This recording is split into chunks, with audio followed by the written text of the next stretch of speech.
Alright, this is part 4 of the 24-inch mountain bike. The first video I had, I said part 3, so unfortunately I'm not going to be able to use that part, but just want to say this is part 4. We're going to rebuild the front end here, we're going to re-grease the bearings, and then obviously take the fork apart, so enjoy! What I'm going to do now is work on the front end. I have these cable cutters because I'm going to replace all these cables, but what I want to do is make sure we have the cables from all 4 elements here disconnected so that I can just simply remove this, and then we'll work on the forks here. So I just snipped off those cables, the back, that, and this one was already missing. Yeah, that's how it came with the bike. So now what we'll do is we'll loosen this nut here and we'll pull this off.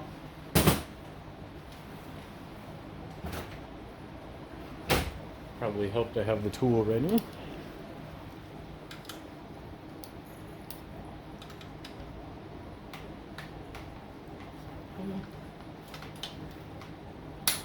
Sometimes it can be a little seized.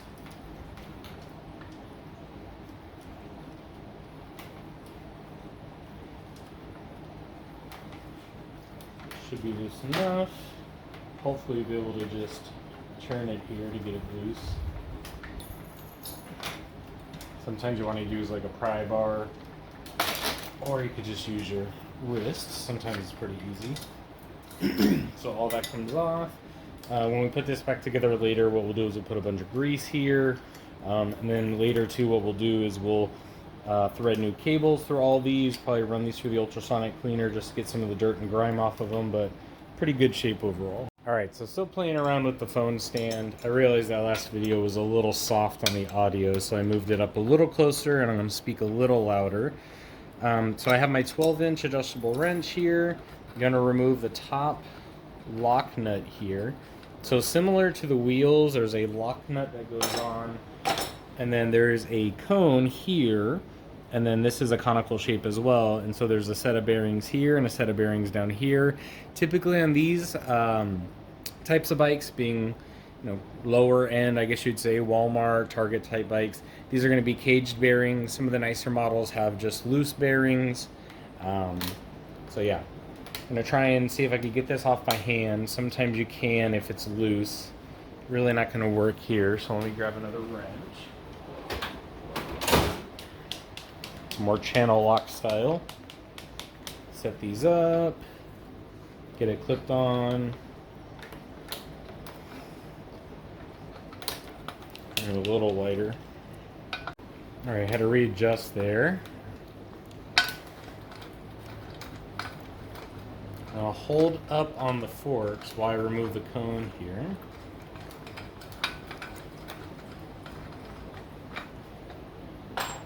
I'm going to carefully drop it. And you can see here, this is one of the caged bearings. And then on the bottom, and there is the other caged bearing. So we're going to get these cleaned up, we'll get it re-greased, we'll clean up the inside of the races here. And then we'll put it back together. Before we do that though, we're actually going to take the forks apart. I started looking at it earlier to make sure I had the right tool. I have the correct size to pull these bolts out. So we'll lower this entire assembly and re-grease it over on the table. Alright, so I got the fork off the bike. What we're going to use now is a 5.5 millimeter tool here with an extension. This extension is going to go all the way down. There's a bolt that is holding these 2 pieces together. So there's a piece here, there's another piece here. All that will slide off, and then there's a couple springs in there that we will degrease, re-grease up, we'll grease up and smooth out those posts if need to, and then we'll put it all back together. So I'm going to just insert it here. Let me check the camera, because I was screwing up the other day. Get it seated in. Alright, it took a second, but I was able to get it. There's a little piece of debris that was hitting the head and keeping me from getting a good lock on it. So I'm going to spin it out here. Okay. And the first one already came out. They're about this long. You see there's a little bushing here, and that's what we're looking for. So I already got one out. That one came out nice and easy as well. And should be able to now just pull these apart. So I'm going to very gently pull those two apart. You can see here, it's like an uppers section. And that's where the bolt was. And then this slides up and down. You can see it's been wearing over time and it's actually a little rough. So obviously you can't see that, but it is a little rough. So I'm going to try and smooth that out later. And then in here, if we could get to them, there's one spring. And sometimes the springs are different, so you're going to want to try and keep track of them as best you can. What I'm also going to do right now is try and see if I can loosen to pull this one out. Alright, so I couldn't get the other spring out, but I was able to get this one cleaned up.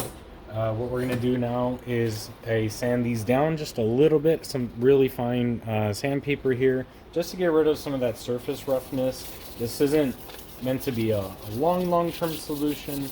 It will help. What probably caused some of this roughness was there some dirt and grime that got in, and then over time it was just abrasing it together, metal on metal. You can see some of the wear points here, where it was actually hitting more than others. So I'm going to get this smoothed out. Probably add a little bit of like silicone lubricant to help sand this right now. Get it all smoothed out, get everything lubed up and re-greased. We'll re-grease the spring, and then we'll put it all back together.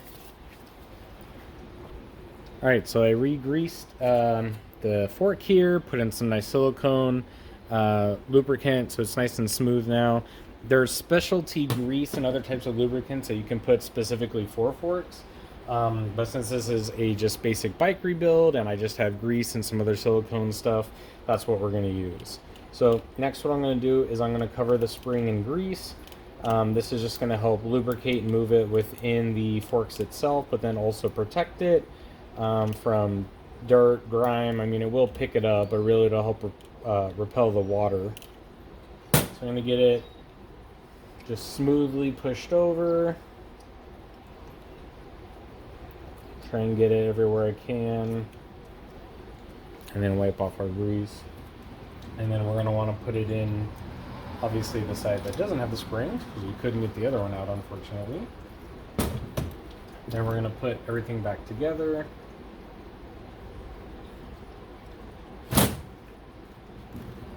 And then what we'll do now is we'll put the bolts back in, and then we'll tighten it up. Put those in. My hands are getting greasy now. Try to keep tidy while you work.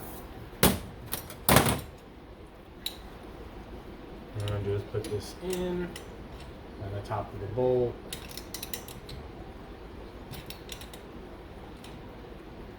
Okay, so that took way longer than expected.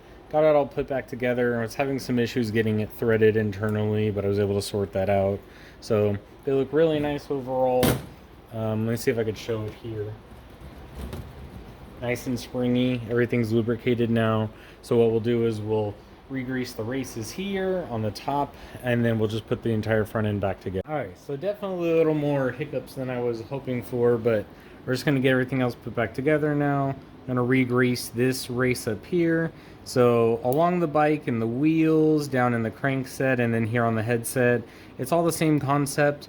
You want grease, you're going to have your bearings, then what you're going to have is a cone of some sort. In this case, this is the top cone. There's a bottom cone down here along with the races. The cone here, I should say, is actually on the fork. And then if you're ever unsure, if you look at the bearings, there's too much room here. It's not going to close or seal appropriately, so it's actually going to go this way. And it'll still move around nice and freely. So something it took me a while to get used to, too, is just understanding which way the bearings need to go. They're designed to go only one way, typically. So I'm going to put those in there. I'm going to squirt just a little more between each one. Should be more than enough already. But just to have enough in there so nobody has to mess around with this for a long time. The bottom is already set. I put this back together earlier. The bottom and the top there. I'm going to put this through. That seats in there nice.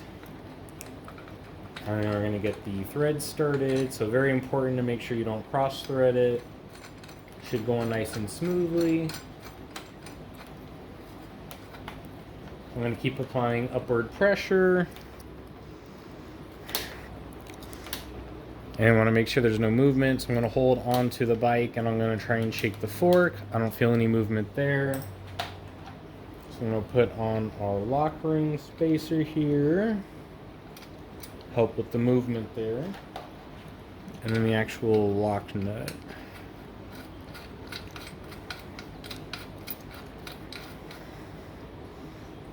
I'm gonna put that, turn it slightly, get some good torque on it, make sure it's still moving around freely, which it is. Probably back it off just a hair.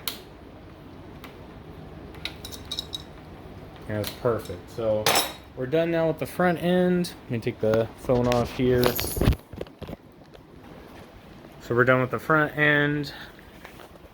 This is all good now. We'll probably do another video on brakes specifically later when we tune it and get everything going. But for now, the front end's done, the front and the rear wheel are done. Next thing we're going to want to concentrate on is the crank, which we'll take apart in the next video.